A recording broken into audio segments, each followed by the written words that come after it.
हिंदी व्याकरण के संज्ञा टॉपिक को पढ़ाने जा रही हूँ।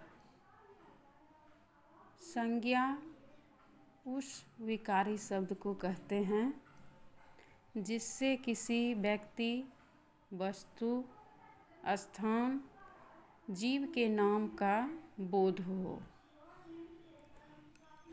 उदाहरण जैसे कि रवि हो गया, दिल्ली हो गया। इसमें है क्या, रवि जो है ना किसी व्यक्ति का नाम होता है, दिल्ली जो है कोई खास स्थान का नाम है। तो ये सब संज्ञा कहलाते हैं। अब देखिए आगे कि संज्ञा के 5 भेद होते हैं। नंबर 1, जातिवाचक संज्ञा। तब यह प्रश्न उठता है कि जातिवाचक संज्ञा किसे कहते हैं? जिन संज्ञाओं से एक ही प्रकार की वस्तुओं अथवा व्यक्तियों का बोध हो, उन्हें जातिवाचक संज्ञा कहते हैं। जैसे कि उदाहरण देखिए, मनुष्य हो गया, घर हो गया, नदी हो गया इत्यादि। यहाँ पर हम देखते हैं कि मनुष्य शब्द कहने से संपूर्ण मनुष्य जाति का बोध होता है। उसी प्रकार से घर कहने पर संपूर्ण घर का बोध होता है। नदी बोलने से, नदी शब्द से संपूर्ण नदी का बोध होता है। इस तरह से अब हम लोग दूसरे नंबर पर चलते हैं। व्यक्तिवाचक संज्ञा। जिस शब्द से किसी एक वस्तु या व्यक्ति का बोध हो, उसे व्यक्तिवाचक संज्ञा कहते हैं। जैसे उदाहरण देखते हैं, राम हो गया, रवि हो गया, गंगा हो गया इत्यादि।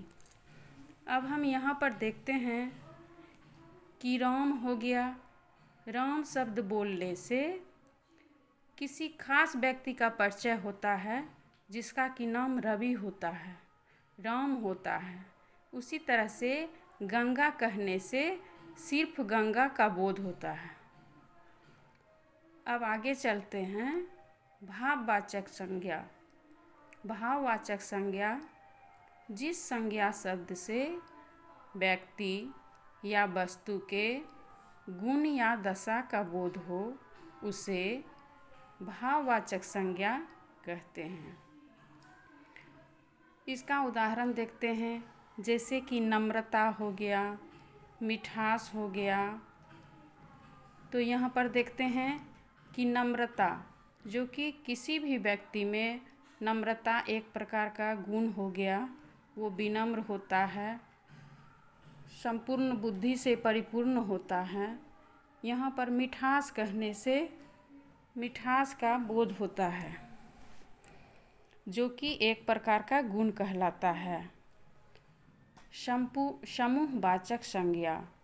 जिस संज्ञा से वस्तु या व्यक्ति के समूह का बोध हो, उसे समूहवाचक संज्ञा कहते हैं। जैसे व्यक्तियों के समूह के सभा कहते हैं, व्यक्तियों के समूह को सभा कहते हैं। वस्तुओं के समूह को हम गुच्छा कहते हैं। जब देखिए अनेकों व्यक्ति एक समूह में बैठते हैं तो वो क्या कहलाता है, वो सभा कहलाता है। उसी प्रकार से बहुत सारी वस्तुओं को जब हम एक जगह एकत्रित करते हैं तो वह गुच्छा कहलाता है। इस तरह से आगे चलते हैं, द्रव्यवाचक संज्ञा। तो द्रव्यवाचक संज्ञा किसे कहेंगे? जिस संज्ञा से नाप तौल वाली वस्तु का बोध हो, उसे द्रव्यवाचक संज्ञा कहते हैं।